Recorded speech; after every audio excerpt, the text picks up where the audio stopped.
আসসালামু আলাইকুম। সুন্দরময় দৃশ্য নিয়ে আবারও নতুন আরেকটি ভিডিও নিয়ে চলে আসলাম।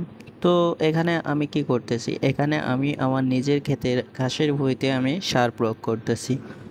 আপনারা অবশ্যই শুনতে পারবেন, ভাই কী সার আপনি প্রয়োগ করতেছেন। আসলে এখানে আমি সার প্রয়োগ করতেছি ইউরিয়া আর সালফার। আমি ইউরিয়া আর সালফার কেন প্রয়োগ করতেছি এটা আপনারা অবশ্যই জানতে চাইবেন, কারণ ঘাসের জন্য তো ইউরিয়া আর ড্যাপ দিলেই চলে। আসলে আমি কেন ইউরিয়া আর সালফার প্রয়োগ করতেছি আমি আপনাদেরকে খুঁটিনাটি আজকের এই 3 মিনিট ভিডিওতে সব কিছু বলবো। ওকে, তো তাহলে চলুন আমরা সব কিছু পরামর্শ আজকের এই ভিডিওতে করে ফেলি। তো আমার এক বন্ধু ভিডিও করতেছে এবং আমি সার প্রয়োগ করছি আজ থেকে 5-7 দিন এবং 10 দিন আগে যখন বৃষ্টিপাত হয়েছিল তখন আমি এখানে কিছু ইউরিয়া এবং কিছু ড্যাপ ব্যবহার করেছিলাম, যেটা ভালো উন্নত মানের সার, সেটা আমি প্রয়োগ করেছি। আমার এই যে গাছগুলো দেখতে পাচ্ছেন এইগুলো আমি নতুন লাগিয়েছি এবং ওই পাশের যেগুলো দেখতে পাচ্ছেন ওগুলো পুরাতন। এখন নতুন আর পুরাতন কেন হইল? নতুন আসলে আমি চাইছিলাম এই ভুঁইয়ের ঘাসগুলো সব তুলে দিয়ে নতুন করে লাগাবো, কিন্তু বৃষ্টির কারণে আমি ভুঁইটা কোপাইতে চষতে পারলাম না, এজন্য আমি অর্ধেকটা তুলেছিলাম আর অর্ধেকগুলো তুলিনি। তো পুরাতন গাছের ঘাসগুলো কিভাবে যত্ন সহকারে বড় করব এবং গাছে অনেক শক্ত মজবুত এবং ঘাসগুলো খুব সুন্দর হয়ে উঠবে ঘন, এজন্য আমি কিন্তু আগে ড্যাপ আর ইউরিয়া প্রয়োগ করেছি, যার কারণে আমি এখন ইউরিয়া সালফার ব্যবহার করছি। এখন আপনারা বলতে পারবেন, ভাই আপনি তো আগে ইউরিয়া আর ড্যাপ ব্যবহার করেছেন, তাহলে কেন সালফার আর ইউরিয়া দিচ্ছেন? এখানে আমি বলবো কি ভাই, আসলে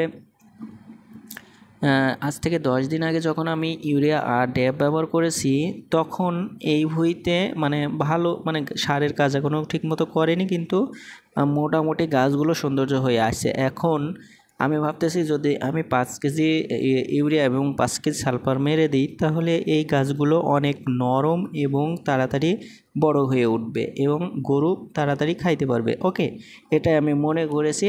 আর আসলে এই প্রধানত আমার বাসায় যে গরুটা আছে, গরুটা ঘাসের জন্য কান্নাকাটি করতেছে, তাই আমি ঘাস কীভাবে বড় করতে হয় সেই লাইনটাই করতেছি। আর এখানে আমি আরও একটা কথা বলি যে আসলে ঘাসে আপনি যতই সার প্রয়োগ করেন না কেন আপনার ঘাসের কোনো ক্ষতির প্রভাব পড়বে না। এখানে দেখেন মাঝে মাঝে কিছু ঘাস ফাঁকা হয়ে আছে, আসলে সেই ফাঁকা ঘাসগুলো আমি কি করেছি জানেন? সেই গাছগুলো আমি কেটে ভাবছিলাম নতুন করে আবার ঘাস লাগাবো, কিন্তু পানির কারণে আমি এগুলা করতে পারি না। তো আমি এখানে সার দিতেছি এবং সার দিয়ে নতুন করে আবার আমি গাছ কিছু কিছু ডাল নেব, নিয়ে তারপরে আমি এখানে এই ফাঁকাগুলোই লাগিয়ে দিব। তাহলে এই যে পুরোপুরি একটা ভুঁই দেখতেছেন ঘাসের ভুঁই, এটা হচ্ছে 7 কাঠা ভুঁই আছে। এখানে আমি আর আমার বড় ভাইয়া দুজন মিলে করেছি, ভাগ করা আছে। আমি আমার নিজস্ব করাগুলো সেগুলো আমি এখন সার প্রয়োগ করতেছি। আশা করি মাত্র 10 থেকে 12 দিনের মধ্যে এটা বড় হয়ে উঠবে।